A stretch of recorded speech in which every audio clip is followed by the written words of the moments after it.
और चलिए सीधा रुख करेंगे। इस वक्त बड़ी खबर आ रही है, आपको बता दें कि 7 सितंबर से मेट्रो चालू हो जाएंगी। अभी तक जो लोग इस बात से परेशान थे कि उन्हें ट्रैवलिंग में, कम्यूटिंग में दिक्कत आ रही थी, उनके लिए ये राहत देने वाली खबर है।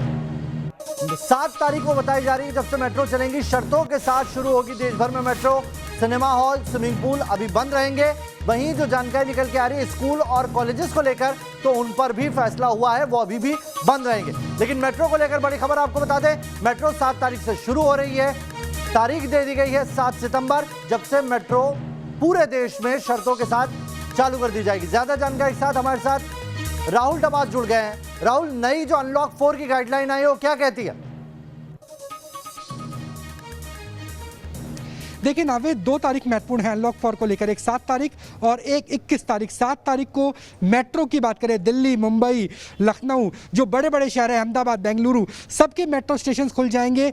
उसके लिए एसओपी बनाई जाएगी। एसओपी 2 मंत्रालय मिलकर बनाएंगे, शहरी विकास मंत्रालय और उसके साथ रेल मंत्रालय। जिस तरीके से आपको फिलहाल मेट्रो स्टेशन सन्नाटे में नजर आ रहे हैं, यानी सन्नाटा जल्द ही दूर होने वाला है। उसके अलावा अगर बात की जाए तो 21 तारीख भी महत्वपूर्ण है, क्योंकि 21 तारीख को यह कहा जा रहा है कि एयरलाइंस जो अभी ठीक से ऑपरेट नहीं कर पा रही थी, बबल एयरवेज की इजाज़त थी और दूसरे देशों से आने जाने के लिए बहुत दिक्कत हो रही थी, तो ये कहा जा रहा है कि 21 तारीख को एयरलाइंस भी पूरी एफिशिएंसी से, यानी 100% तरीके से यूज़ कर सकते हैं, एयरलाइंस एक्टिव हो सकते हैं। और ये भी कहा जा रहा है कि 21 तारीख से ही 100 लोगों के साथ राजनीतिक कार्यक्रम, धार्मिक कार्यक्रम, सामाजिक आयोजन भी हो सकते हैं, जिस पर अभी तक पूरी तरह से प्रतिबंध था। यानी 7 तारीख को मेट्रो खुलेगी और 21 तारीख तक हवाई यात्रा और उसके साथ सार्वजनिक कार्यक्रम भी 100 लोगों की नंबर के साथ खोले जा सकते हैं। हालांकि कुछ चीज़ें पुरानी है जो अनलॉक 3 में थी, जैसे जो कंटेनमेंट जोन है वो उसी तरह से बंद रहेंगे। हॉटस्पॉट की बात करें वो बंद रहेंगे। 65 साल से बड़ी आयु के और 10 साल से छोटे आयु के बच्चों को बाहर जाने की इजाज़त नहीं है। स्कूल्स बंद रहेंगे, लेकिन स्कूल्स में भी कहा गया है कि 50% शिक्षकों को बुलाया जा सकता है ऑनलाइन एजुकेशन के लिए, यानी टीचर्स 50% के स्ट्रेंथ पर स्कूल में आ सकते हैं और वहाँ से ऑनलाइन एजुकेशन, ऑनलाइन क्लासेस चलाई जा सकती है। अगर स्टूडेंट खुद चाहे तो, वॉलंटरी चाहे तो 9 से लेकर 12 तक के स्टूडेंट भी स्कूल में आ सकते हैं टीचर्स से सलाह लेने के लिए।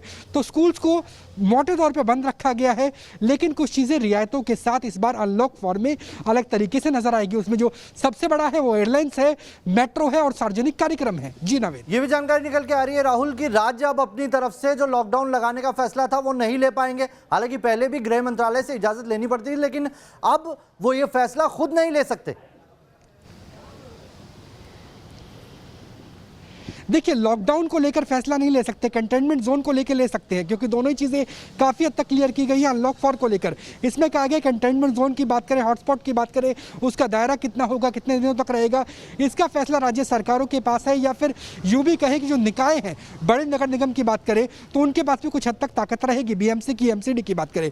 लेकिन पूरे के पूरे राज्य को लॉकडाउन में दोबारा से भेजने का फैसला अब राज्य अपनी सीमाओं में, अपनी शक्तियों के तहत नहीं ले सकते। ये भी अनलॉक 4 में साफ हो गया है। जी, शर्तों के साथ मेट्रो शुरू होगी 7 तारीख से। क्या शर्तों का खुलासा किया गया है? क्योंकि हमने एयरलाइन में देखा है कि किस तरीके से कुछ गाइडलाइन बनाई गई थी।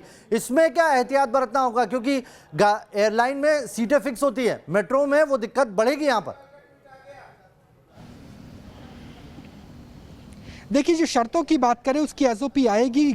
जो सरकारी डॉक्यूमेंट है, गृह मंत्रालय का अनलॉक 4 का डॉक्यूमेंट है, उसमें इसका ऐलान नहीं किया गया है। शहरी विकास मंत्रालय एसओपी जारी करेगा, उसके लिए रेल मंत्रालय से भी सलाह ली जा सकती है। लेकिन जो चीज़ें निकल के सामने आ रही है, सूत्रों के हवाले से सामने आ रही है, वो ये है कि ट्रायल बेसिस पे होगा। इसमें चाहे डीएमआरसी की बात करें, लखनऊ मेट्रो की बात करें, बेंगलुरु मुंबई की मेट्रो की बात करें, वो ट्रायल बेसिस पर कुछ चीज़ें अलाउ करती जाएंगी। यानी शुरू में ये हो सकता है कि जो लोग हेल्थ वर्कर है, कोविड फाइटर है, कोरोना वॉरियर है, उन्हें और सरकारी कर्मचारियों को जाने की इजाजत दी जाए और धीरे धीरे लोगों को अंदर जाने की इजाजत दी जाए। यानी पहले चरण में कुछ लोगों को, दूसरे चरण में कुछ लोगों को। यह भी कहा जा रहा है कि सोशल डिस्टेंसिंग का ख्याल रखना होगा। अगर दिल्ली की बात करें तो कई स्टेशनों पर मेट्रो 15 से 20 सेकंड ही रुकती थी, लेकिन अब 30 सेकंड तक रुका करेगी। यह हमें डीएमआरसी के सूत्र बता रहे हैं। यह भी बताया जा रहा है कि जो ऑनलाइन टिकट है, टिकट की बिक्री नहीं होगी, आपको कार्ड लेना होगा और कार्ड के आधार पर जो स्मार्ट स्मार्ट कार्ड कहा जाता है, उसी के आधार पर यात्रा हो सकती है। दिल्ली मेट्रो की ये भी कोशिश है कि बहुत से स्टेशनों पर आप डेबिट कार्ड और क्रेडिट कार्ड से भी सीधा यात्रा कर सके। यानी टचलेस सिस्टम कैसे हो सकता है, सोशल डिस्टेंसिंग कैसे हो सकती है, और भीड़ को रोकने के लिए चरणबद्ध तरीके से किन किन लोगों को मेट्रो के अंदर जाने की इजाज़त दी जाएगी, उन एसओपीज का इंतजार अभी हमें है और उम्मीद है कि 1-2 दिन के अंदर वो भी एसओपीज क्लियर हो जाएंगी। जी, एक और बहुत महत्वपूर्ण बात की आपने राहुल कि अब स्कूल कॉलेज में 50% तक जो टीचर है वो जा पाएंगे वहां से ऑनलाइन क्लासेस लेने के लिए, लेकिन अगर स्टूडेंट भी आना चाहे तो 9वीं से 12वीं तक के स्टूडेंट के लिए स्कूल खुल सकते हैं। देखिए, वॉलंटरी कहा गया है, इसमें एकेडमिक सेशन शुरू नहीं होगा, क्लासेस शुरू नहीं होगी। वॉलंटरी का मतलब यह है कि अगर किसी स्टूडेंट के अंदर कोई डाउट है जो ऑनलाइन क्लासेस से दूर नहीं हो पा रहा है, तो वो 9वीं और 12वीं के बीच का छात्र अगर चाहे तो अकेला जाकर टीचर से मिल सकता है, अपने डाउट्स क्लियर कर सकता है। लेकिन इसका अर्थ ये नहीं है कि 9वीं और 12वीं के बीच की क्लासेस शुरू हो जाएगी, इसका कतई अर्थ ये नहीं है। लेकिन यह कि अगर डाउट्स क्लियर करना चाहे तो टीचर से मुलाकात करने की इजाज़त स्वैच्छिक तौर पर अब छात्राओं को मिल गई है। जी राहुल, मैं आता हूं आपके पास। आपने 21 तारीख का भी जिक्र किया था और उसमें बसों को लेकर एक नई गाइडलाइन जो आई है उसका जिक्र किया था। मैं चाहूंगा एक बार फिर से दर्शकों को बताएं, लेकिन उससे पहले दर्शकों को बता दें कि इस खबर के बाद जैसे ही अनलॉक 4 की गाइडलाइन आई है, इस पर दिल्ली के मुख्यमंत्री अरविंद केजरीवाल का बयान सामने आया। अरविंद केजरीवाल ने इस पर खुशी जाहिर की है। मेट्रो खुलने से अरविंद केजरीवाल ने खुशी जाहिर की है, ट्वीट किया उन्होंने और इस पर खुशी जताई। उनका यह मानना है कि इससे अब जो इकोनॉमी में एक थोड़ी सी रफ्तार धीमी हो गई थी उसे फिर से पटरी पर लाने में सहायता मिलेगी। राहुल डबास, 21 तारीख का आप जिक्र कर रहे थे, वो बहुत महत्वपूर्ण है, इस गाइडलाइन में उसका जिक्र है। देखिए, 21 तारीख पर 2 चीज़ें साफ निकल के आई है। पहला तो ये कि जो सार्वजनिक कार्यक्रम है, चाहे वो धार्मिक हो, चाहे राजनीतिक हो, चाहे सामाजिक हो, उनकी इजाज़त दी जाएगी बशर्ते उसमें भाग लेने वाले लोगों की संख्या 100 से कम रहे।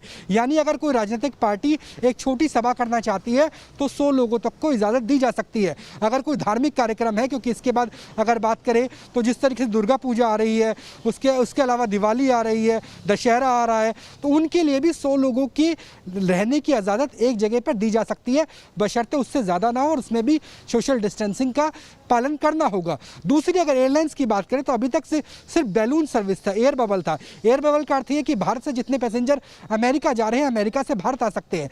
उसके अलावा जो भारत अपने नागरिकों को वापस लाने के लिए ऑपरेशन चला रहा है वो चल रहा था।